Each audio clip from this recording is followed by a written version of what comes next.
টোকা বহী বা নোটবুক আপুনিও নিশ্চয় ব্যৱহাৰ কৰিছে আৰু মই ব্যৱহাৰ কৰোঁ। ইয়াৰ পৰা মই যথেষ্টখিনি উপকৃত হৈছোঁ। সেইখিনিকে আপোনালোকক আজি অলপ বিনিময় কৰিব বিচাৰিছোঁ যে আপোনালোকৰ দৰে মোৰ মন মগজুলৈও বিভিন্ন সময়ত বিভিন্ন থটছ আহে, ভাৱনা আহে, চিন্তা আহে। আৰু সেইবিলাক যিবিলাক ভাল ভাল চিন্তা, সেই চিন্তাবিলাক আচলতে আমি বিচৰাৰ ধৰণে আমুক সময়তে যে আহিব লাগিব তেনেকুৱা নহয়। বিভিন্ন কাম কৰি থাকোঁতে সেই কামৰ মাজে মাজে তেনেকুৱা ভাৱবিলাক আহে। আৰু সেইখিনি আমি যদি ধৰি ৰাখিব পাৰোঁ নিশ্চয় সুবিধা হয়।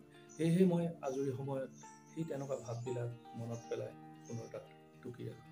আৰু টুকি ৰখাৰ ফলত মই আপোনালোকলৈ পাছত সময় মিলাই আপোনালোকলৈ ভিডিঅ' আকাৰে লৈ আহিবলৈ সুবিধা হয়। এই যে নোটবুকত সেইখিনি কথা লিখি ৰাখিলোঁ, সেইখিনি হয়তো মই মনতে যদি ধৰি ৰাখিলোহেঁতেন বা আগলৈও মই যে সেইখিনি কথা যে পুনৰ সোঁৱৰাব পাৰিম, আপোনালোকলৈ যে দিব পাৰিম, সেইটো কেতিয়াও সম্ভৱ নহয়। এই টোকা বহীত মই লিখি ৰখাৰ কাৰণে সেইখিনি মোৰ সম্ভৱ হৈছে। সেয়েহে টোকা বহীয়ে মোক এনেধৰণে যথেষ্ট পৰিমাণে সহায় কৰিছে আৰু নিশ্চয়কৈ আপোনালোককো এনেধৰণৰ ভাৱ চিন্তাক ধৰি ৰাখিবলৈ আৰু সেই পজিটিভ ভাৱক আপোনালোকৰ সংৰক্ষণ কৰিবলৈ সুবিধা হ'ব। সেই টোকা বহী